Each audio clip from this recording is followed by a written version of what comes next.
عزیز طلباء و طالبات، السلام علیکم ورحمۃ اللہ وبرکاتہ۔ نحمدہ ونصلی علی رسولہ الکریم،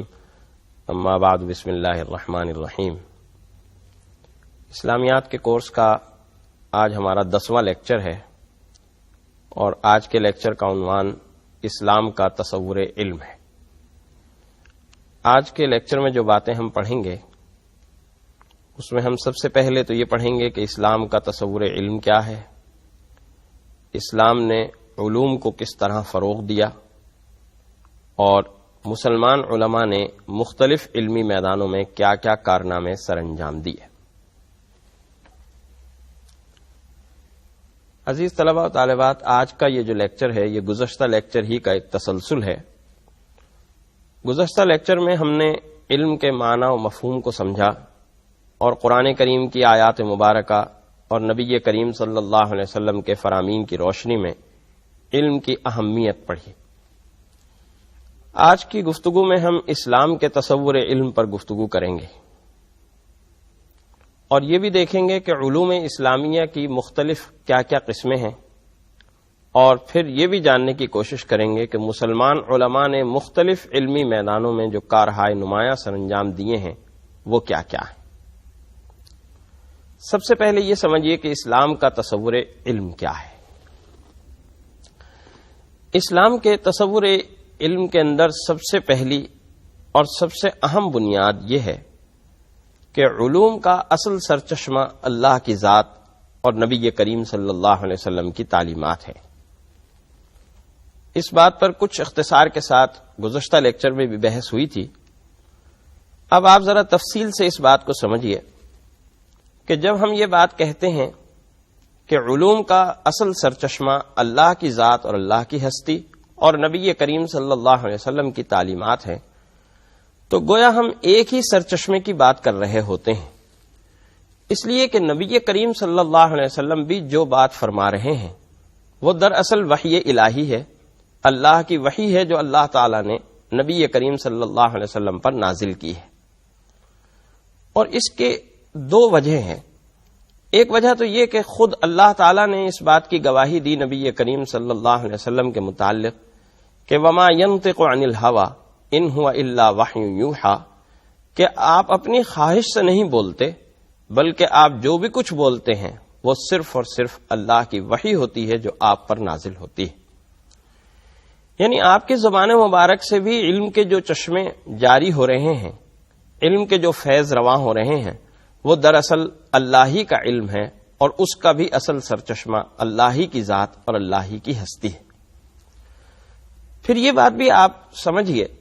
کہ آپ نے تاریخ کے اندر اور سیرت کے اندر یہ بات پڑھی ہوگی کہ نبی کریم صلی اللہ علیہ وسلم امی تھے۔ امی کا کیا مطلب ہے؟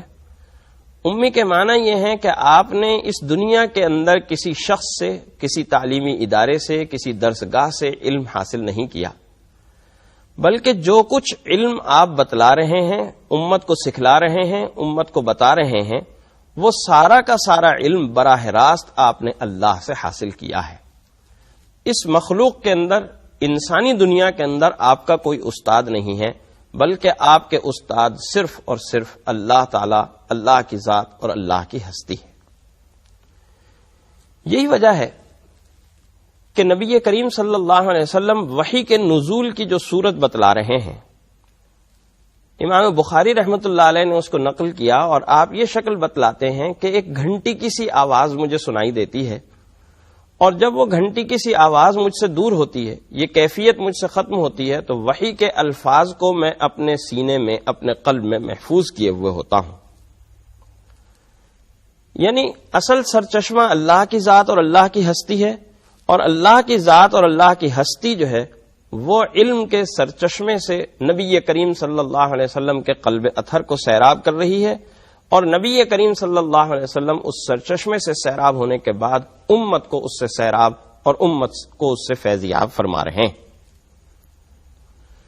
یہی وجہ ہے کہ اصل علوم یا اعلیٰ ترین علوم قرآن اور علوم حدیث ہیں، یعنی وہ علوم کہ جو براہ راست قرآن کریم سے متعلق ہیں، یا وہ علوم جو نبی کریم صلی اللہ علیہ وسلم کی ذات مقدس سے، آپ کی زندگی سے، آپ کی حیات مبارکہ سے، آپ کے اقوال و افعال سے متعلق ہے۔ دوسرے نمبر پر وہ علوم ہیں کہ جو قرآن و حدیث کو سمجھنے کے لیے، ان سے عملی مسائل کو نکالنے کے لیے ضروری ہیں، یا ان سے حاصل ہوئے مسائل پر مشتمل ہیں۔ یعنی بعض اوقات ہمیں قرآن و حدیث کا علم حاصل کرنے کے لیے عربی گرامر پڑھنی پڑتی ہے، عربی قواعد سیکھنے پڑتے ہیں۔ اسی طریقے سے قرآن و حدیث سے علوم مستفید کرنے کے لیے علم فقہ اور علم اصول فقہ پڑھنا پڑتا ہے، فقہ اور مسائل فقہ کو جاننا پڑتا ہے، اور یہ بات جاننی پڑتی ہے کہ قرآن حکیم کی کسی آیت سے یا نبی کریم صلی اللہ علیہ وسلم کے کسی فرمان مبارک سے کوئی فقہی مسئلہ اور کوئی عملی مسئلہ کیسے نکلتا ہے اور ہمیں اس پر کیسے عمل کرنا ہے۔ تیسرے نمبر پر وہ علوم ہیں کہ جو تمام دیگر علوم ہمارے سامنے ہیں، یعنی تمام natural sciences, physical sciences, biological sciences, social sciences, یہ ساری کی ساری تیسرے درجے پر اور تیسرے نمبر پر آتی ہیں۔ اس سے یہ بات سمجھ میں آتی ہے کہ اسلام اگرچہ ایک مذہب ہے، لیکن مذہب ہونے کے ساتھ ساتھ یہ ایک دین بھی ہے، اور دین ہونے کے معنی یہ ہے کہ یہ ایک مکمل اور جامع نظام زندگی ہمیں عطا کرتا ہے۔ اس نظام زندگی کا تصور محض مذہب اور اخلاقیات تک محدود نہیں ہے، جیسا کہ دیگر مذاہب کے اندر آپ کو یہ بات نظر آتی ہے کہ ان مذاہب کی تعلیمات میں مذہبی کچھ اقدار اور روایات اور کچھ اخلاقی اقدار اور روایات ہوتی ہیں۔ اس کے علاوہ مذہبی تعلیمات کسی اور چیز کی تعلیم نہیں دیتا، کسی اور بات کو نہیں سکھلاتا۔ لیکن اسلام ایک مکمل ضابطۂ حیات اور ایک مکمل نظام زندگی ہے، اور مکمل نظام زندگی ہونے کی وجہ سے اس کی تعلیمات صرف مذہبی تعلیمات تک، صرف مذہبی عبادات تک یا چند اخلاقی روایات اور اخلاقی اقدار تک محدود نہیں ہے، بلکہ پورا معاشرتی نظام، پورا معاشی نظام، پورا تمدنی نظام، سیاسی نظام، ثقافتی نظام، سارے کے سارے نظام ہمیں اسلام نے عطا فرمائے ہیں اور اس کی تعلیمات کے اندر وہ موجود ہیں۔ اس سے یہ نتیجہ نکلتا ہے کہ اسلام کا تصور علم بھی محدود نہیں ہے۔ اسلام کے تصور علم کے اندر یہ بات نہیں ہے کہ صرف مذہبی تعلیمات تو علم کہلائیں گی، اور مذہبی تعلیمات کے علاوہ یا اخلاقی تعلیمات کے علاوہ جو علوم ہیں وہ علوم نہیں کہلائیں گے۔ اس لیے کہ اسلام نے جب خود اس بات کی تعلیم دی کہ آپ کا معاش کیسا ہو، آپ کی اقتصادیات کیسی ہوں، آپ کا سیاست کس طرح کا ہو، آپ کا تمدن کس طرح کا ہو، آپ کی ثقافت کس طرح کی ہو، تو اس کے معنی یہ ہے کہ ان تمام چیزوں سے متعلق جو علوم ہوں گے قرآن کی اور اسلام کی نظر میں، وہ بھی علوم کہلائیں گے۔ محض عبادات کے علوم کو یا محض دینی علوم کو علوم نہیں کہا جائے گا۔ یہی وجہ ہے کہ حق تعالی جل شانہ ایک بات ارشاد فرماتے ہیں، اور اس کے اندر یہ بات ارشاد فرماتے ہیں کہ انما یخشی اللہ من عبادہ العلماء، کہ اللہ سے وہ لوگ زیادہ ڈرتے ہیں کہ جو اپنے اندر علم رکھتے ہیں۔ اس آیت مبارکہ سے اسلام کے تصور علم کی دوسری بنیاد ہمیں سمجھ میں آتی ہے کہ اسلام کے نزدیک ہر وہ علم کہلانے کا مستحق ہے کہ جو انسان کے اندر اللہ کی معرفت اور اللہ کی پہچان پیدا کرتا ہے، اور اللہ کی معرفت اور اللہ کی پہچان، اس کی قدرت کی پہچان، اس کی خالقیت کی پہچان، اس کی حاکمیت کی پہچان پیدا کرتا ہے، اور اس پہچان اور معرفت کے نتیجے میں انسان کے اندر اللہ کا خوف اور اس کی خشیت میں اضافہ ہوتا ہے۔ حق تعالی جل شانہ قرآن کریم میں ارشاد فرماتے ہیں انما یخشی اللہ من عبادہ العلماء، کہ اللہ سے اللہ کے وہ بندے زیادہ ڈرتے ہیں جو اللہ کا علم رکھتے ہیں۔ اس سے اسلام کے تصور علم کی دوسری بنیاد ہمیں سمجھ میں آ رہی ہے کہ گویا اسلام کے نزدیک وہ علم کہلانے کا مستحق ہے جو انسان کے اندر اللہ کا خوف اور اللہ کی خشیت پیدا کر دے۔ اس ضمن میں اور اس سلسلے میں جب ہم علوم کا جائزہ لیتے ہیں تو ہمیں محسوس ہوگا کہ قرآن و حدیث انسان کے اندر اللہ کا سب سے زیادہ خوف اور اللہ کی سب سے زیادہ خشیت پیدا کرنے والے ہوتے ہیں۔ قرآن کریم کی آیات، قرآن کریم کی تعلیمات، قرآن کریم کے احکام اور نبی کریم صلی اللہ علیہ وسلم کے فرامین اور آپ کی تعلیمات اور آپ کا اسوہ مبارکہ انسان کے اندر اللہ کا تعلق، اللہ کی محبت اور اللہ کا خوف اور اللہ کی خشیت سب سے زیادہ پیدا کرنے میں مؤثر ہوتا ہے۔ اس کے علاوہ انسان جو علوم حاصل کرتا ہے ان علوم کے ذریعے سے وہ گویا اللہ کے قدرت کے مظاہر کو دیکھتا ہے۔ جتنا جتنا وہ علم کے اندر طاق ہوتا چلا جاتا ہے، ماہر ہوتا چلا جاتا ہے، اللہ کے قدرت کے مظاہر کے اندر وہ گھستا چلا جاتا ہے اور ان کا علم حاصل کرتا چلا جاتا ہے، اور جتنا اسے اللہ کے قدرت کے مظاہر کا علم زیادہ ہوتا چلا جاتا ہے وہ اللہ کا خوف اور اللہ کی خشیت اپنے اندر زیادہ محسوس کرنے لگتا ہے، اسے اللہ کی حاکمیت اور اللہ کی قدرت کا زیادہ علم حاصل ہوتا ہے، اور اس کے اندر اللہ کا خوف اور اللہ کی خشیت بھی بڑھتی چلی جاتی ہے۔ اسلام کے تصور علم کی تیسری بنیاد یہ بھی ہے کہ علم کچھ محض کتابیں پڑھ لینے یا کسی فن میں مہارت حاصل کر لینا ہی نہیں ہے، بلکہ علم کا تقاضا اور علم کا تصور یہ ہے کہ انسان جب کسی علم میں ماہر ہو جائے، کسی علم کو اپنے اندر وہ حاصل کر لے، تو وہ اس علم سے دوسروں کو فائدہ اور دوسروں کو نفع پہنچانے والا بھی ہو۔ چنانچہ نبی کریم صلی اللہ علیہ وسلم یہ دعا فرمایا کرتے تھے، اللہم انی اسألک علما نافعا، کہ اے اللہ میں تجھ سے علم نافع یعنی فائدہ پہنچانے والے علم کا سوال کرتا ہوں، اور ایسے علم سے جو نافع نہ ہو اس سے اللہ تعالیٰ کی پناہ مانگتے ہیں نبی کریم صلی اللہ علیہ وسلم، اور ارشاد فرماتے ہیں اللہم انی اعوذ بک من علم لا ینفع، کہ اے اللہ میں ایسے علم سے تیری پناہ مانگتا ہوں جو فائدے مند نہ ہو۔ اسی طرح سے یہ بات بھی ارشاد فرمائی جس کو آپ گزشتہ لیکچر کے اندر بھی سن چکے ہیں کہ خیرکم من تعلم القرآن وعلمہ، کہ تم میں سے بہترین وہ ہیں کہ جو قرآن پڑھیں اور دوسروں کو بھی پڑھائیں، یعنی خیر اور بہتر لوگوں میں شامل ہونے کے لیے قرآن کا صرف پڑھنا ہی کافی نہیں ہے، بلکہ قرآن کو پڑھنے کے ساتھ ساتھ قرآن کی تعلیم کو جاننے کے ساتھ ساتھ قرآن کریم کی اس تعلیم کو آگے بڑھانا اور دوسروں تک پھیلانا بھی ضروری ہے۔ ان دو تصورات سے ایک بات سمجھ میں آتی ہے، اور وہ بات یہ سمجھ میں آتی ہے کہ انسان کوئی بھی علم حاصل کر رہا ہو وہ یہ نیت کر کے علم حاصل کرے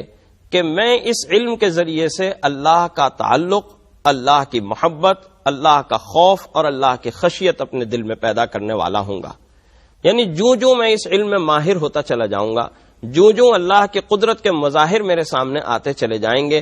اسی طرح سے اور اسی سطح سے، اسی شرح سے میرے اندر اللہ کی محبت بھی پیدا ہوتی رہے گی، میرے اندر اللہ کا تعلق بھی پیدا ہوتا رہے گا، میرے اندر اللہ کا خوف بھی پیدا ہوتا رہے گا اور اس کی خشیت بھی پیدا ہوتی رہے گی۔ اس طرح سے وہ اس کا یہ علم حاصل کرنا بھی عبادت بنتا چلا جائے گا۔ ان دو تصورات سے ایک بات واضح ہو رہی ہے کہ جو بھی انسان کوئی بھی علم حاصل کرنے کسی بھی میدان علم کے اندر قدم رکھنے کے لیے جا رہا ہے، اگر وہ دل کے اندر یہ بات پیدا کر لے کہ میں یہ علم اس لیے حاصل کر رہا ہوں کہ اس علم کے ذریعے سے مجھے اللہ کے قدرت کے مظاہر کا علم ہوگا، اللہ کے خالقیت کا میں علم حاصل کروں گا، اور اللہ کے قدرت کے ان مظاہر کا علم حاصل کر کے، اللہ کے خالقیت کا اس علم حاصل کر کے میں اللہ سے اپنے تعلق کو، میں اللہ کے خوف کو، اللہ کی خشیت کو اپنے دل میں پیدا کرنے والا ہوں گا۔ اسی طریقے سے یہ علم حاصل کرنے کے بعد میں دوسروں کو اس علم سے فائدہ پہنچاؤں گا، دوسرے اس علم سے مستفید ہوں گے، دوسرے اس علم سے بہرہ مند ہوں گے، اور وہ بھی اپنی زندگی کے اندر علم کی روشنی جگانے والے اور علم کی روشنی کو روشن کرنے والے ہوں گے۔ تو گویا اس کا یہ علم حاصل کرنا ایک عبادت بنتا چلا جائے گا۔ اس کا کوئی بھی اس فن سے اس کا تعلق ہو، کسی بھی شعبہ علم سے وہ متعلق ہو، کسی بھی شعبہ علم کا وہ طالب علم ہو، اس کا یہ علم حاصل کرنا عبادت بنتا چلا جائے گا۔ ایک ایک لفظ کا پڑھنا، ایک ایک لفظ کا سیکھنا، ایک ایک لمحے کا اس علم کے اندر صرف کرنا اور خرچ کرنا، یہ تمام باتیں اس کی عبادت بنتی چلی جائیں گی، اور وہ ایک عالم ہی نہیں، ایک عبادت گزار قسم کا عالم بن کر نکلنے والا ہوگا۔ اسلام کے تصور علم کی چوتھی بنیاد یہ ہے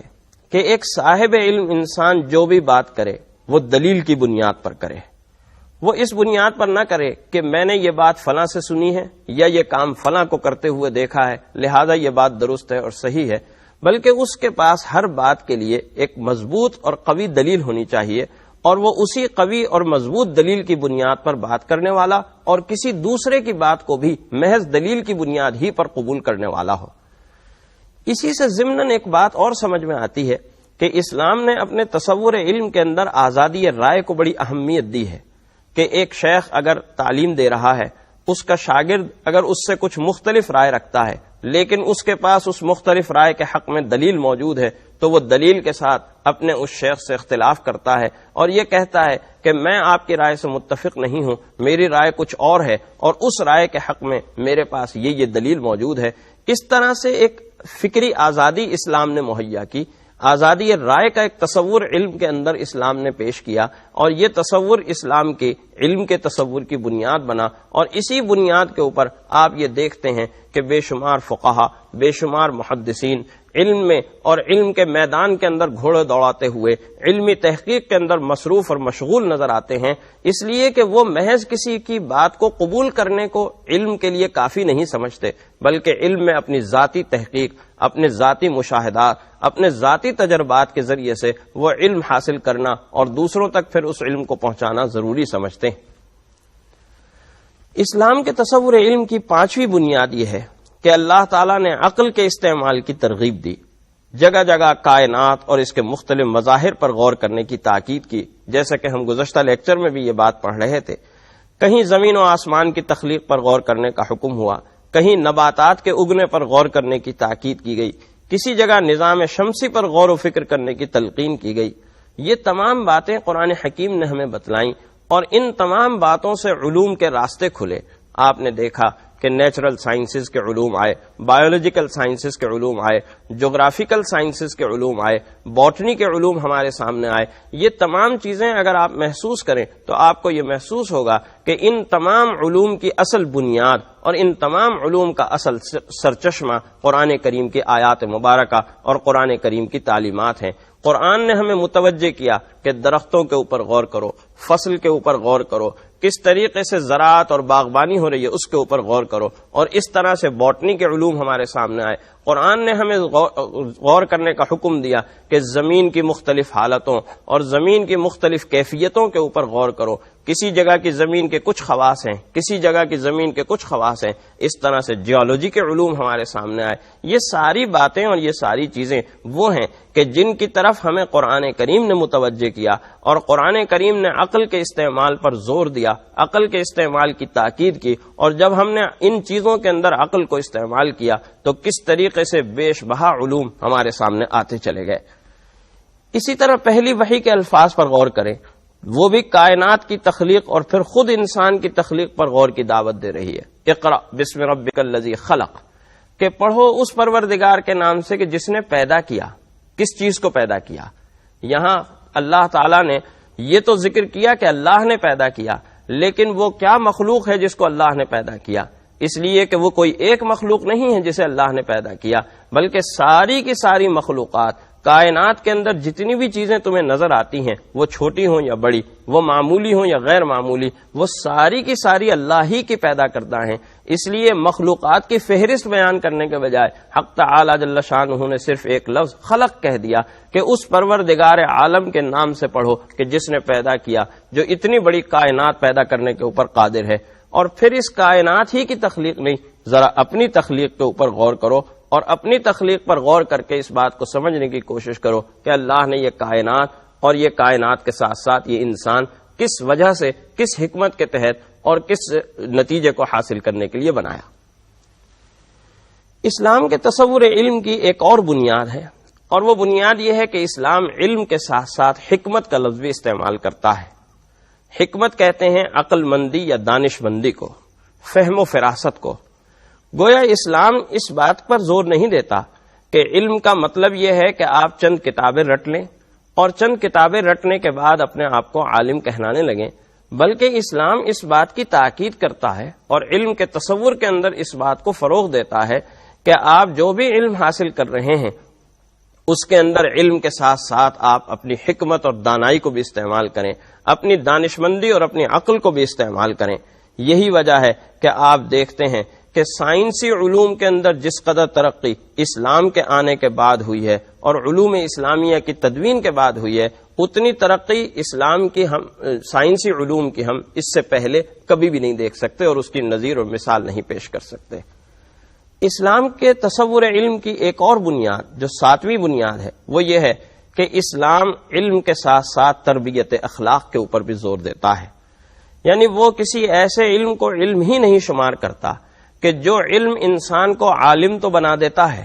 ایک صاحب علم تو شمار کرنے لگتا ہے اس انسان کو معاشرہ، لیکن اس انسان کے اندر اخلاقی اقدار پیدا نہیں ہوتی، وہ انسان اعلیٰ اخلاقی معیار کو اپنے اندر نہیں پیدا کرتا، اور وہ ذہنی تربیت سے آشنا نہیں ہوتا کہ جو ذہنی تربیت کسی علم کا تقاضا ہونا چاہیے۔ اسلام علم کے ساتھ ساتھ تربیت اور علم کے ساتھ ساتھ حکمت دونوں کو چیزوں کو ساتھ رکھتا ہے۔ چنانچہ حق تعالی جل شانہ سورہ آل عمران کی آیت نمبر 164 میں ارشاد فرماتے ہیں، لقد من اللہ علی المؤمنین اذ بعث فیہم رسولا من انفسہم یتلو علیہم آیاتہ ویزکیہم ویعلمہم الکتاب والحکمہ وان کانوا من قبل لفی ضلال مبین۔ حقیقت میں اللہ نے بڑا احسان کیا مسلمانوں پر جب انہی میں سے ایک پیغمبر ان میں بھیجا جو اس کی آیتیں پڑھ کر سناتا ہے، انہیں پاک صاف کرتا ہے اور تعلیم کتاب و حکمت دیتا ہے، اور بے شک اس سے پہلے یہ لوگ کھلی گمراہی کے اندر مبتلا تھے۔ سورۃ الجمعہ کی آیت نمبر 2 میں بھی یہی مضمون بالکل انہی الفاظ کے ساتھ آیا ہے۔ اس آیت مبارکہ پر آپ غور کریں تو اسلام کے تصور علم کے بہت سے گوشے ہمارے سامنے آتے ہیں، وہی گوشے جن پر ہم گزشتہ بحث کے اندر گفتگو کر کے آئے ہیں کہ سب سے پہلی بات اور سب سے اہم بات یہ کہ یتلو علیہم آیاتی، کہ علم کا سرچشمہ قرآن کریم اللہ کی ذات اور اللہ کی ہستی اور اللہ کی تعلیمات ہونی چاہیے۔ اسی طریقے سے علم کے ساتھ ساتھ یزکیہم ویعلمہم الکتاب، کہ تزکیہ بھی ہے اور تعلیم بھی ہے، اور پھر علم کے ساتھ ساتھ حق تعالی جل شانہ فرماتے ہیں کہ علم کے ساتھ ساتھ حکمت بھی ہے، اور حکمت کے ساتھ ساتھ تزکیہ اور تربیت کے ساتھ ساتھ یہ بات بھی ہے کہ اس علم کے نتیجے میں انسان کسی جہالت سے باہر نکلنے والا ہو، کسی گمراہی سے باہر نکلنے والا ہو، جہالت کے اندھیروں کو دور کرنے والا، اور علم کی اور ایمان کی اور اطاعت اور فرمانبرداری کی روشنی کو حاصل کرنے والا ہو۔ اسلام کے تصور علم کی ایک اور بنیاد یہ ہے کہ اسلام علم اور عمل دونوں کو ساتھ ساتھ دیکھنا چاہتا ہے۔ جس طرح ہم ایمان کی اور عبادت کی بحث کے اندر یہ بات پڑھ چکے ہیں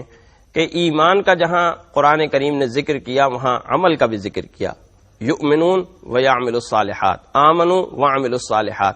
ایمان اور عمل صالح کو جس طرح قرآن بالکل ساتھ ساتھ چلاتا ہے، اسی طرح اسلام علم اور عمل دونوں کو ساتھ ساتھ چلاتا ہے۔ چنانچہ سورۃ البقرہ کی آیت نمبر 34 میں حق تعالی جل شانہ ارشاد فرماتے ہیں، اتأمرون الناس بالبر وتنسون انفسکم وانتم تتلون الکتاب افلا تعقلون، کیا تم دوسروں کو تو نیکی کا حکم دیتے ہو اور اپنے آپ کو بھول جاتے ہو جبکہ تم کتاب پڑھتے ہو، کیا تم عقل سے کام نہیں لیتے؟ یعنی تم کتاب پڑھتے ہو، سرچشمہ علم سے وابستہ ہو، تمہارے اندر علم بھی موجود ہے، جب تم سرچشمہ علم سے بھی وابستہ ہو، علم کے اس سرچشمے سے مستفید ہو رہے ہو، علم حاصل کر رہے ہو، تو علم کے اس تقاضے کو پورا کیوں نہیں کرتے؟ یہ بات کیوں تمہارے کردار کے اندر، تمہاری سیرت کے اندر موجود ہے کہ تم دوسروں کو تو نیکی کا حکم دیتے ہو، دوسروں کو نیکی کی ترغیب دیتے ہو، دوسروں کو نیکی کی طرف راغب کرتے ہو، اور اپنے آپ کو بھول جاتے ہو؟ ان تمام ترغیبات سے، ان تمام دعوتوں سے اور ان تمام نصیحتوں اور وعظوں سے اپنے آپ کو تم فراموش اور اپنی ذات کو تم فراموش کر دیتے ہو۔ یہ کیسی بے عقلی کی بات، افلا تعقلون، کیا تم عقل نہیں رکھتے؟ یہ کیسی بے عقلی کی بات ہے، یعنی یہ چیز انسان کے عقل کو زیبا نہیں دیتی۔ ایک صاحب شعور انسان، ایک صاحب بصیرت انسان کے لیے یہ بات ہرگز بھی مناسب نہیں ہے کہ جب اس کو اللہ تعالیٰ نے علم کی دولت سے نوازا ہے، جب اللہ تعالیٰ نے اسے اپنی کتاب عطا فرمائی ہے، علم کا سرچشمہ عطا فرمایا ہے، اور وہ اپنے آپ کو اس علم سے مستفید بھی کر رہا ہے، تو اپنے آپ کو اس علم کے تقاضوں کے مطابق ڈھال کیوں نہیں رہا؟ وہ یہ حرکت کیوں کر رہا ہے؟ اس کی سیرت و کردار کے اندر یہ بات کیوں آ رہی ہے کہ وہ دوسروں کو تو نیکی کی طرف راغب کر رہا ہے اور اپنے آپ کو نیکی سے دور رکھ رہا ہے، اپنے آپ کو اس راغب کرنے اور اس واعظ و نصیحت سے فراموش کرتا چلا جا رہا ہے؟ اسلام کے اس تصور علم کو سمجھنے کے بعد یہ سمجھیے کہ اسلام نے علوم کو کس طرح فروغ دیا، اور اسلام کے اس فروغ دینے کے نتیجے میں علوم نے کس طریقے سے ترقی حاصل کی۔ جیسا کہ میں پہلے بھی عرض کر چکا ہوں کہ اسلام ایک علمی تحریک تھا، اور ایک علمی تحریک کی حیثیت سے اسلام نے اپنا آغاز کیا۔ اقرا سے شروع ہونے والی اس علمی تحریک نے معاشرے کے اندر ایک علمی انقلاب برپا کر دیا۔ دار ارقم کے نام سے سب سے پہلا علمی ادارہ ہماری اسلامی تاریخ کے اندر معرض وجود میں آیا، اور یہی علمی ادارہ جب ترقی کرتا ہوا صفہ کی شکل کے اندر اور صفہ کی ایک یونیورسٹی کی شکل کے اندر ہمارے سامنے آتا ہے تو علوم کیسے ترقی کرتے چلے جاتے ہیں اور علوم اسلامیہ کس طریقے سے ہمیں ترقی کے میدانوں میں سر کرتے ہوئے نظر آتے ہیں، یہ بات ہمیں تاریخ سے معلوم ہوتی ہے۔ ایک ایسی علم کی شمع روشن ہوئی ہے اور لوگوں کے اندر علم کی صلاحیت، تحقیق اور جستجو کا جذبہ، میدان علم کی شہسواری کا ایسا ذوق پیدا ہوا کہ لوگ علم حاصل کرنے کے لیے محض کتابوں کا رٹا لگانے یا محض کچھ باتوں کو رٹنے تک محدود نہیں رہتے تھے، بلکہ اپنے اندر علم کی ایک چنگاری روشن کرتے تھے، علم کی ایک شمع روشن کرتے تھے، اور ایک ایسی شمع روشن کرتے تھے کہ جس شمع سے بہت عرصے تک لوگ فیض یاب ہوتے رہیں، اور پھر اس ایک شمع سے بہت ساری شمعیں جو ہیں وہ روشن ہوتی چلی جائیں۔ چنانچہ نبی کریم صلی اللہ علیہ وسلم کے ایک فرمان مبارک سے یہ بات بڑی اچھی طرح واضح ہوتی ہے کہ ایک دن آپ حجرے سے باہر تشریف لائے تو صفہ کے اوپر اصحاب صفہ علمی مذاکرے کے اندر مشغول تھے، علمی مباحثہ ہو رہا تھا۔ نبی کریم صلی اللہ علیہ وسلم کو جب قریب آتے دیکھا تو ادب و احترام کی وجہ سے یہ حضرات خاموش ہو گئے۔ نبی کریم صلی اللہ علیہ وسلم نے فرمایا، خاموش کیوں ہو گئے؟ تم تو وہ لوگ ہو کہ جن کے متعلق اللہ تعالیٰ مجھے یہ حکم دیتا ہے کہ میں اپنے آپ کو تم لوگوں میں زیادہ رکھوں، یعنی تم لوگوں سے میں زیادہ وابستہ رہوں، تم لوگوں سے میں زیادہ قریب رہوں۔ یہ وہ لوگ تھے کہ جو صفہ کی یونیورسٹی کے اندر موجود تھے اور علمی مذاکرات کر رہے تھے، علمی مذاکروں کا اہتمام کر رہے تھے، نبی کریم صلی اللہ علیہ وسلم کے علوم کو اپنے اندر جمع کرنے اور نبی کریم صلی اللہ علیہ وسلم کے علوم کی اشاعت کے اندر مصروف تھے۔ علامہ ابن خلدون جو ایک بڑے ماہر مورخ اور بڑے معروف مورخ ہیں اور علوم کے اندر ایک بڑا مقام اور مرتبہ رکھتے ہیں، جو علوم جو ہماری سوشل سائنسز ہیں ان سوشل سائنسز کے بانی شمار کیے جاتے ہیں، علامہ ابن خلدون نے ابتدائی اسلام کے دور اور اپنے دور کے علمی مقام کا اور علمی اس کا موازنہ کیا، مرتبے کا۔ وہ موازنہ کرتے ہوئے یہ بات کہتے ہیں کہ صاحب آغاز اسلام میں لوگ آپس میں ایک دوسرے سے علمی ملاقاتیں کیا کرتے تھے، علمی مذاکرے ہوا کرتے تھے، علمی مجالس کا اہتمام ہوتا تھا، اور ان علمی مذاکروں میں اور علمی ڈائیلاگز میں لوگ علمی باتیں کیا کرتے تھے، فکر کی شمعیں نئی نئی روشن ہوتی تھیں، فکر کی نئی نئی راہیں سامنے آتی تھیں، نئے نئے مسائل جنم لیتے تھے اور نئے نئے مسائل کا حل معلوم ہوتا تھا۔ لیکن آج کے زمانے کا طالب علم اپنی کافی عمر علم کے ساتھ وابستہ رکھنے کے باوجود بھی وہ اس قابل نہیں ہوتا کہ کسی علمی مذاکرے کے اندر بیٹھا ہوا ہو تو کوئی علمی بات کرے، کوئی علمی نقطہ بیان کرے، کوئی علمی گفتگو کرنے والا ہو، اس لیے کہ آج کے طلبہ رٹتے زیادہ ہیں۔ علامہ ابن خلدون کی یہ بات ایسا محسوس ہوتا ہے کہ جیسے آج کے دور پہ بھی اسی طرح چسپاں ہیں جس طرح انہوں نے اپنے دور کے اوپر اور اپنے زمانے کے عہد کے اوپر اس بات کو چسپاں کیا تھا کہ آج کے طلبہ کو بھی اگر ہم دیکھیں، مختلف علوم و فنون کے ماہر طلبہ، مختلف علوم و فنون کے ماہر لوگ ہمیں نظر آتے ہیں، لیکن ایسا محسوس ہوتا ہے کہ جیسے ہمارا نظام تعلیم کچھ کتابوں اور کچھ چیزوں کو رٹنے تک محدود ہو گیا ہے، ہم علم کے ساتھ حکمت کو وابستہ نہیں کرتے، علم کے ساتھ اس دانائی اور اس دانش مندی کو وابستہ نہیں کرتے کہ جس حکمت اور جس دانش مندی اور جس دانائی کا تقاضا ہمیں اسلام کا تصور علم کرتا ہے۔ اسی لیے علم کے اندر وہ ملکہ نہیں پیدا ہوتا۔ علامہ ابن خلدون رحمۃ اللہ علیہ فرماتے ہیں کہ علم کے اندر وہ ملکہ نہیں پیدا، یعنی وہ صلاحیت نہیں پیدا ہوتی کہ علم کو اور آگے بڑھایا جائے، نت نئی راہیں کھولی جائیں، نت نئے علوم سامنے آئیں۔ یہ نت نئے علوم کا سامنے آنا یہ اب آپ ایسا محسوس ہوتا ہے کہ جیسے بہت محدود ہو کر رہ گیا ہے۔ چنانچہ علوم اسلامیہ کی اس تحقیق کے اندر آپ کو یہ بات محسوس ہوگی کہ علوم اسلامیہ کی اس تحقیق اور چھان پھٹک کے نتیجے میں بے شمار علوم سامنے آئے۔ ان علوم کے اندر جو سب سے اہم چیز اور سب سے اعلیٰ اور افضل چیز ہمیں نظر آتی ہے، اور علوم کی دنیا کے اندر جس چیز نے ایک عظیم انقلاب برپا کیا، وہ علوم حدیث ہیں۔ بعض مورخین کا کہنا ہے کہ حدیث کی تحقیق سے متعلق علوم کی اقسام کی تعداد 200 سے زائد ہے، یعنی ایک حدیث جب کسی محدث کے سامنے آتی ہے،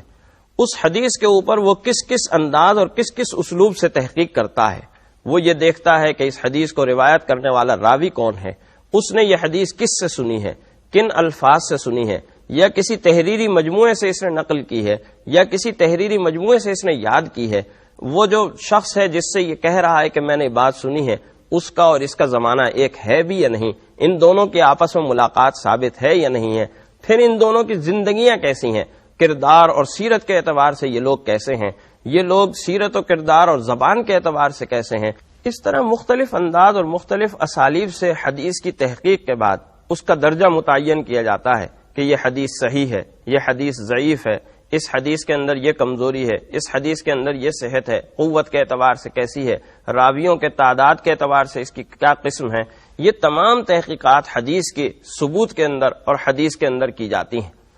اسی طریقے سے آپ دیکھیں گے کہ علوم فقہ کے اندر، فقہی علوم کے اندر، عملی میدان کے علوم کے اندر آپ کو عبادات، معاملات، معاشرت، زکوٰۃ، حج اور ان تمام چیزوں کے متعلق فقہی مسائل مستنبط کرنے اور فقہی مسائل کو نکالنے کے لیے کچھ اصول وضع کیے گئے کہ حدیث سے کوئی مسئلہ نکالنا ہے تو اس کا طریقہ کیا ہے، اس کے اصول کیا ہیں، اس کے ضوابط اور قواعد کیا ہیں. قرآن کریم سے کوئی مسئلہ مستنبط ہو رہا ہے اور نکل رہا ہے تو اس کے قواعد اور ضوابط کیا ہیں. یہ ایسے علوم ہیں کہ علوم کی دنیا کے اندر ان علوم نے ایک انقلاب برپا کر دیا، اور خاص طور پر ایک علم علوم اسلامیہ کے اندر جو اسماء الرجال کا علم کہلاتا ہے. اسماء الرجال کا علم یہی جو میں عرض کر رہا تھا کہ سند میں جو لوگ مذکور ہیں کہ یہ بات کہہ رہے ہیں کہ میں نے فلاں سے یہ بات سنی، اس نے فلاں سے سنی، اس نے فلاں سے سنی، اور اس نے نبی کریم صلی اللہ علیہ وسلم سے سنی. یہ جو ایک لائن ہے جس کو ہم سند کہتے ہیں، اس سند کے اندر جتنے لوگ ہمارے سامنے آ رہے ہیں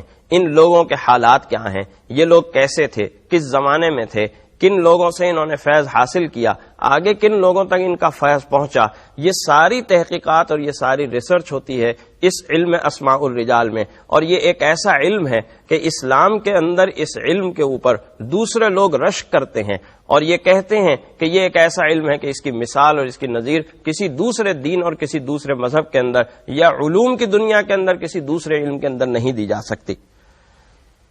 ان علوم کے علاوہ جو براہ راست قرآن و حدیث سے متعلق ہیں،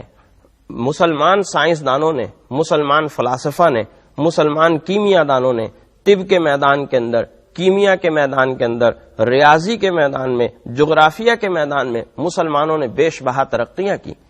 بلکہ سائنسی میدان کے اندر، ریاضی کے میدانوں کے اندر بعض ایسے نظریات اور افکار بھی پیش کیے کہ جو آج بھی ہمارے ہاں اسی طرح مقبول ہیں جس طرح دیگر سائنسی نظریات اور دیگر سائنسی افکار اور جدید سائنسی نظریات اور افکار ہمارے ہاں مقبول ہیں. علم کے اس تصور کو سمجھنے کے بعد اور علوم اسلامیہ نے جس طریقے سے فروغ اور ترقی حاصل کی اور اسلام نے جس طرح سے علوم کو فروغ دیا، اس کے متعلق کچھ مختصر سی گفتگو کے بعد ہم تھوڑا سا اس جانب بھی آئیں کہ علم کو حاصل کرنے کے آداب کیا ہیں. اس لیے کہ آداب ایک ایسی چیز ہے، آداب کیا ہوتے ہیں، آداب کا مفہوم کیا ہے اور آداب کے معنی کیا ہیں، انشاءاللہ العزیز آپ کو اگلے لیکچر میں بتاؤں گا. لیکن آداب ایک ایسی چیز ہے کہ اگر علم کو ان آداب کے ساتھ حاصل کیا جائے اور علم حاصل کرتے ہوئے ان آداب کا لحاظ کیا جائے تو علم کے اندر ایک حسن بھی پیدا ہو جاتا ہے، علم کے اندر ایک گہرائی اور گہرائی پیدا ہو جاتی ہے، اور انسان کے اندر وہ بات نہیں پیدا ہوتی کہ جس کو ابن خلدون کہتے ہیں کہ صاحب یہ صرف کتابوں کے رٹا لگانے والے طلباء ہیں، بلکہ علم کے اندر ایک گہرائی، علم کے اندر ایک سمجھ، ایک فہم اور ایک سوجھ بوجھ کا آپ کو اندازہ ہوتا ہے. چنانچہ ان آداب کے اندر جو سب سے پہلی بات، سب سے اہم بات ہے وہ یہ کہ اللہ اور اس کے رسول سے کوئی غلط بات منسوب نہیں کرنا. انسان کسی بھی مرحلے اور کسی بھی موقع پر جب اللہ سے کوئی بات منسوب کر رہا ہو یا اللہ کے رسول صلی اللہ علیہ وسلم سے کوئی بات منسوب کر رہا ہو تو اس بات کا لحاظ رکھے، اس بات کی احتیاط رکھے کہ وہ واقعی اللہ کا قول یا واقعی نبی کریم صلی اللہ علیہ وسلم کا فرمان ہے یا نہیں ہے. اگر وہ اس سلسلے میں پوری طرح یقین حاصل کر چکا ہو تب تو وہ اس کی نسبت اللہ کے یا اللہ کے رسول صلی اللہ علیہ وسلم کی طرف کرے. اگر اس ضمن میں اس کو ذرہ برابر بھی شک یا شبہ ہو تو وہ اس بات کو اللہ اور اللہ کے رسول سے منسوب نہ کرے. چونکہ حق تعالی جل شانہ ارشاد فرماتے ہیں، سورۃ النساء ہے، آیت نمبر 50 ہے، انظر کیف یفترون علی اللہ الکذب وکفی بہ اثما مبینا. ذرا دیکھو یہ لوگ اللہ پر کیسا جھوٹ طوفان باندھتے ہیں اور کسی کو واضح مجرم قرار دینے کے لیے یہ جرم کافی ہے. کہ یعنی اگر کوئی شخص اللہ پر جھوٹ باندھ رہا ہے، اللہ کی طرف غلط بات منسوب کر رہا ہے، اس شخص کو اگر واضح طور پر مجرم قرار دیا جا رہا ہے، اس پر فرد جرم عائد کی جا رہی ہے، تو اس کا یہ جرم بہت کافی ہے کہ وہ اللہ پر جھوٹ بات باندھ رہا ہے، اللہ کی طرف غلط بات منسوب کر رہا ہے. اس کے جرموں کی مزید کسی فہرست کو جاننے کی اور مزید کسی فہرست کو معلوم کرنے کی ضرورت نہیں ہے. اسی طرح سے نبی کریم صلی اللہ علیہ وسلم نے ارشاد فرمایا، من کذب علی متعمدا فلیتبوأ مقعدہ من النار، جو کوئی جان بوجھ کر مجھ سے جھوٹ منسوب کرے گا وہ اپنا ٹھکانہ جہنم میں بنا لے. گویا علم کے آداب کے اندر سب سے پہلی اور سب سے اہم بات یہ ہے کہ اللہ اور اللہ کے رسول صلی اللہ علیہ وسلم سے جب انسان کوئی بات کرے تو وہ بالکل صحیح اور سچی اور یقینی بات ہو. علم کے آداب کے اندر دوسری چیز اور دوسری اہم بات یہ ہے کہ ایک شاگرد، ایک طالب علم اپنے استاد کے ادب و احترام کا خیال رکھے. اس لیے کہ جو طالب علم استاد کے ادب و احترام کا خیال نہیں رکھتا، علم اس سے اس طرح رخصت ہو جاتا ہے کہ جیسے کمپیوٹر کے اندر کوئی وائرس آ جاتا ہے اور اس وائرس کے آ جانے سے کمپیوٹر کی ہارڈ ڈسک کے اندر جو ڈیٹا محفوظ ہوتا ہے وہ سارا کا سارا ختم ہو جاتا ہے. بالکل اسی طریقے سے آپ سمجھ لیجئے کہ اگر کوئی طالب علم اپنے استاد کے ادب و احترام سے عاری ہو جاتا ہے تو آپ سمجھ لیجئے کہ اس کے علم کے اندر وائرس آ گیا اور وہ سارا کا سارا علم اس سے اسی طرح رخصت ہو جائے گا. حق تعالی جل شانہ ارشاد فرماتے ہیں، یا ایھا الذین آمنوا لا ترفعوا اصواتکم فوق صوت النبی ولا تجہروا له بالقول کجہر بعضکم لبعض ان تحبط اعمالکم وانتم لا تشعرون، کہ اے ایمان والو اپنی آواز کو نبی کریم صلی اللہ علیہ وسلم کی آواز سے بلند نہ کرو، اور نبی کریم صلی اللہ علیہ وسلم کو اس طرح نہ پکارو جس طرح تم ایک دوسرے کو پکارتے ہو. کیوں؟ اس لیے کہ اگر تم یہ کرو گے تو کہیں ایسا نہ ہو کہ کوئی گستاخی نبی کریم صلی اللہ علیہ وسلم کی ہو جائے اور تمہارے تمام اعمال حبط اور ضائع ہو جائیں، وانتم لا تشعرون، اور تمہیں خبر بھی نہ ہو. یعنی نبی کریم صلی اللہ علیہ وسلم کی گستاخی کا اگر ادنا سا بھی پہلو انسان کی زبان کے اندر، انسان کی گفتگو کے اندر پیدا ہو جائے تو وہ انسان کے تمام اچھے اعمال کو اس طریقے سے چاٹ جائے گا کہ جیسے ایک دیمک جو ہے وہ لکڑی کو چاٹ جاتی ہے اور ختم کر دیتی ہے، اور انسان کو پتہ ہی نہیں چلتا کہ یہ لکڑی اندر سے کس طریقے سے شکست خوردہ ہو گئی ہے، کیسی ضعیف اور کمزور اور ختم ہو گئی ہے. چنانچہ یہ بات بھی نبی کریم صلی اللہ علیہ وسلم سے ہمیں منقول ہے کہ ایک مرتبہ مجلس صحابہ میں آپ کچھ بات کر رہے تھے، ایک شخص آیا، اس نے آ کر بار بار آپ سے ایک سوال کیا. نبی کریم صلی اللہ علیہ وسلم کچھ بات فرما رہے تھے، آپ نے اس کے سوال کی طرف توجہ نہیں دی، جو بات آپ فرما رہے تھے آپ وہی کرتے رہے. جب آپ نے وہ بات مکمل کر دی تو مکمل کرنے کے بعد آپ نے پوچھا کہ وہ شخص کہاں ہے جو یہ سوال کر رہا تھا؟ اس شخص نے اٹھ کر کہا کہ میں یہاں ہوں. چنانچہ نبی کریم صلی اللہ علیہ وسلم نے پھر اس کے سوال کا جواب دیا. اس سے گویا یہ بات سمجھ میں آئی کہ جب آپ کسی مجلس علم کے اندر بیٹھے ہوئے ہیں، استاد پڑھا رہا ہے، وہ کوئی گفتگو کر رہا ہے، کوئی بات کر رہا ہے، اور آپ باہر سے اس کی مجلس کے اندر آئے ہیں تو ایک دم سے اس سے کوئی سوال نہ کریں. یہ اس کی مجلس کے آداب کے اور اس علم کے آداب کے خلاف ہے کہ آپ اس طریقے سے بیچ میں آ کر اس سے کوئی سوال کرنے لگیں، بلکہ انتظار کریں اس بات کا کہ وہ اپنی بات مکمل کر لے. جب وہ اپنی بات مکمل کر لے تو پھر آپ اس کے سامنے اپنا سوال یا اپنی بات رکھیں. علم کے آداب کے اندر یہ بات بھی ضروری ہے کہ استاد کی بات کو یعنی اس کے لیکچر کو غور سے سنا جائے اور غور سے سن کر اس کے اندر سے کچھ حاصل کرنے کی کوشش کی جائے. یعنی جب ایک انسان کلاس کے اندر بیٹھا ہوا ہے، کمرہ جماعت کے اندر بیٹھا ہوا ہے، تو اس کے لیے یہ بات کافی نہیں ہے کہ میں جسمانی طور پر یہاں موجود ہوں اور رجسٹر کے اندر میری حاضری لگ چکی ہے، بلکہ وہ ذہنی طور پر بھی کلاس میں موجود ہو. یہ نہ ہو کہ جسمانی طور پر تو کلاس میں موجود ہے لیکن اس کا ذہن و دماغ کہیں اور کی سیریں کرتا پھر رہا ہے، بلکہ وہ ذہنی طور پر بھی کلاس میں موجود ہو، اپنی پوری شعور کے ساتھ، اپنی پوری توجہ کے ساتھ اور اپنی پوری تمام تر توجہ کے ساتھ وہ اپنے استاد کی طرف متوجہ ہو اور اپنے استاد کی اس بات کو سن رہا ہو، اس بات کو قدر کی نگاہ سے دیکھ رہا ہو، اس بات کو عزت کی نگاہ سے دیکھ رہا ہو، اور اگر اسے کوئی سوال پیدا ہو رہا ہے تو وہ اس سوال کو بھی بعد میں کرنے والا ہو، لیکن استاد کی بات سے بے توجہی کرنا، استاد کی بات سے لاپرواہی کرنا، یہ بھی انسان کے اندر سے علم کو رخصت کر دینے والا ہوتا ہے. اسی طریقے سے علم کے آداب کے اندر یہ بات بھی ہے کہ علم کے حاصل کرنے میں، علم کے پھیلانے میں، دونوں باتوں کے اندر انسان دیانت داری کو سامنے رکھے. کسی بھی مرحلے کے اوپر کوئی بھی طالب علم علم حاصل کرتے وقت، علم کے اندر فروغ پاتے وقت، علم کی ترقی حاصل کرتے وقت کسی بھی مرحلے کے اوپر وہ کسی بھی قسم کی بددیانتی کا مظاہرہ نہ کرے. کلاس میں حاضری کا وقت ہو، کلاس میں نوٹس بنانے کا وقت ہو، یا اسائنمنٹس کی تیاری کا وقت ہو، یا امتحان دینے کا وقت ہو، یہ بددیانتی کے بہت سے عنوانات ہمارے ہاں رائج ہیں، بددیانتی کے بہت سے طریقے ہمارے ہاں رائج ہیں. میں ان کی تفصیل میں نہیں جانا چاہتا، لیکن یہ بات ذہن میں رکھیے کہ آداب علم کے اندر یہ بات موجود ہے کہ انسان علم کے حاصل کرنے میں کسی بھی مرحلے اور کسی بھی موقع کے اوپر کسی بھی قسم کی کسی بددیانتی کا ثبوت نہ دینے والا ہو، اس لیے کہ بددیانتی بھی انسان کے اندر سے علم کو اسی طریقے سے رخصت کر دینے والی ہوتی ہے. آداب علم کے اندر یہ بات بھی موجود ہے کہ جس طرح انسان کے لیے یہ بات ضروری ہے کہ وہ اپنے استاد کا ادب اور اپنے استاد کا احترام کرنے والا ہو، اسی طریقے سے وہ اپنی درسگاہ کا بھی احترام کرنے والا ہو. اس کی درسگاہ وہ چیز ہے کہ جس نے اسے علم دیا ہے، جس نے اسے علم کی روشنی عطا کی ہے، اس کے لیے اس کی درسگاہ بھی انتہائی مقدس ہے. اور نہ صرف یہ کہ وہ درسگاہ مقدس ہے، بلکہ اس درسگاہ کے در و دیوار، اس درسگاہ کی ہر چیز اور اس درسگاہ سے وابستہ ہر چیز اس کے لیے انتہائی قدر و منزلت کی اور انتہائی ادب و احترام کا تقاضا کرتی ہے.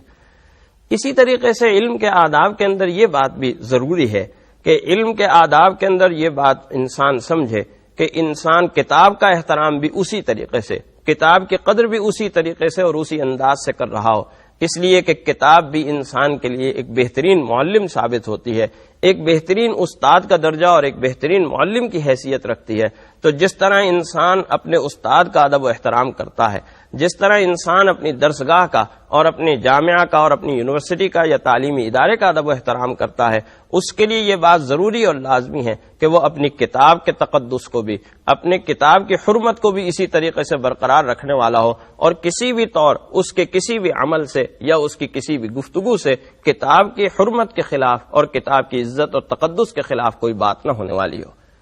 اسی طریقے سے یہ بات بھی ضروری ہے کہ علم کے آداب کے اندر یہ بات بھی ضروری ہے کہ جامعہ کی طرف سے، یہ تعلیمی ادارے کی طرف سے جو قواعد و ضوابط آپ کے لیے متعین کیے گئے ہیں، جن قواعد و ضوابط کا آپ کو پابند بنایا گیا ہے، آپ ان قواعد و ضوابط کی پابندی کرنے والے ہوں، ان قواعد و ضوابط میں سے کسی بھی قاعدے اور ضابطے کی خلاف ورزی کرنے والے نہ ہوں. چنانچہ اصحاب صفہ کے متعلق یہ بات معروف ہے کہ اصحاب صفہ نبی کریم صلی اللہ علیہ وسلم کی طرف سے آنے والے قواعد و ضوابط کی سختی سے پابندی کیا کرتے تھے. کوئی چیز ایسی نہیں ہوتی تھی کہ ان کی طرف سے قواعد و ضوابط کی پابندی کے اندر کوئی فرق نبی کریم صلی اللہ علیہ وسلم نے محسوس کیا ہو اور کسی کو اس بات پر اس طرح سے تنبیہ کی ہو کہ تم نے صفہ یونیورسٹی کے اور صفہ کے اصحاب کے جو تقاضے ہیں یا اس کے جو قواعد و ضوابط ہیں، ان قواعد و ضوابط کو اس طریقے سے توڑا ہے.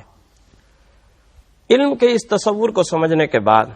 اور علم کی اس فضیلت اور اہمیت کو سمجھنے کے بعد یہ بات ہم سمجھ گئے کہ گویا علم کا میدان ایک نہایت قابل قدر میدان ہے. جو لوگ علم کے میدان سے وابستہ ہو رہے ہیں وہ معاشرے کے بہترین افراد ہوا کرتے ہیں. حق تعالی جل شانہ انہیں بھی بہترین افراد شمار کرتا ہے. حق تعالی جل شانہ کی نظر میں بھی وہ بہترین افراد ہیں، اور خود نبی کریم صلی اللہ علیہ وسلم کی نظر میں بھی وہ معاشرے کے بہترین افراد ہیں. نبی کریم صلی اللہ علیہ وسلم نے مختلف انداز، مختلف تعبیرات اور مختلف اسالیب سے ان حضرات کی کہ جو علم سے وابستہ ہیں، ان حضرات کی فضیلت کو، ان کی اہمیت کو اور معاشرے میں ان کے خیر، ان کے بہتر ہونے کو بیان کیا ہے. لیکن یہ بات بھی ضروری ہے کہ علم سے وابستگی کے بعد جہاں ہمیں کچھ فضیلتیں حاصل ہوتی ہیں، جہاں ہمیں کچھ کمالات اور کچھ مراتب بلند حاصل ہوتے ہیں، وہاں حق تعالی جل شانہ اور نبی کریم صلی اللہ علیہ وسلم یا یوں کہیے کہ اسلام کا تصور علم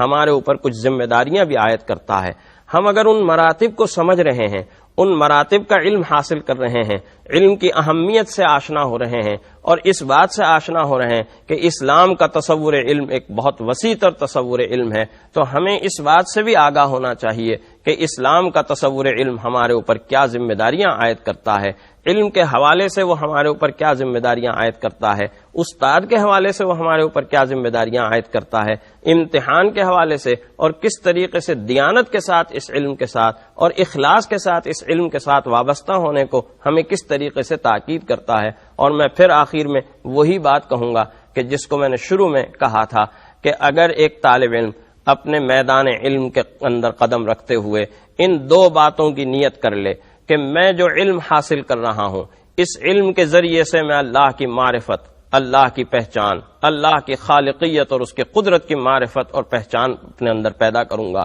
اور اس پہچان کے نتیجے میں اللہ سے تعلق، اللہ کی محبت اور اللہ کا خوف اور اللہ کی خشیت اپنے دل میں پیدا کروں گا۔ اور دوسرے یہ کہ وہ جو علم میں حاصل کروں گا میں دوسروں کو اس علم سے فائدہ پہنچاؤں گا، میں دوسروں کو اس علم سے سیراب کروں گا، دوسرے میرے اس علم سے مستفید ہوں گے اور فائدہ حاصل کریں گے، تو اس کے علم میں خرچ ہونے والا ایک ایک لمحہ، اس کے علم میں خرچ ہونے والا ایک ایک پیسہ عبادت بنتا چلا جائے گا، صدقات و خیرات کی صورت اختیار کرتا چلا جائے گا، اور وہ انسان وہی بن جائے گا جس کو نبی کریم صلی اللہ علیہ وسلم ارشاد فرماتے ہیں کہ جب ایک انسان علم حاصل کرنے کے لیے اپنے گھر سے نکلتا ہے تو فرشتے اس کی سلامتی کے لیے دعا کرتے ہیں، فرشتے اس کے اوپر رحمت کا سایہ کرتے ہیں، اور اگر وہ اس دوران جان سے ہاتھ دھو بیٹھتا ہے، ہلاک ہو جاتا ہے، تو اللہ تعالیٰ اسے شہادت کا مرتبہ عطا فرماتے ہیں۔ علم کی یہ فضیلت، علم کے نتیجے میں حاصل ہونے والا یہ مقام ہمیں جب ہی حاصل ہوگا جب علم کے حاصل کرنے میں بھی ہم اپنے اندر اخلاص پیدا کریں، اور یہ دو جذبات اور یہ دو احساسات اپنے اندر پیدا کر لیں، تو ہر علم ہمارے لیے عبادت کا درجہ رکھنے والا ہوگا۔ حق تعالی جل شانہ ہمیں علم کے صحیح تصور کو سمجھنے کی توفیق عطا فرمائے، اور علم کے حاصل کرنے کے لیے جس اخلاص کی ضرورت ہے اور جو تقاضا اللہ تعالیٰ نے اور اللہ کے رسول صلی اللہ علیہ وسلم نے کیا ہے، ہمیں ان تقاضوں کو پورا کرنے کی ہمت اور توفیق نصیب فرمائے۔ وآخر دعوانا ان الحمد للہ رب العالمین۔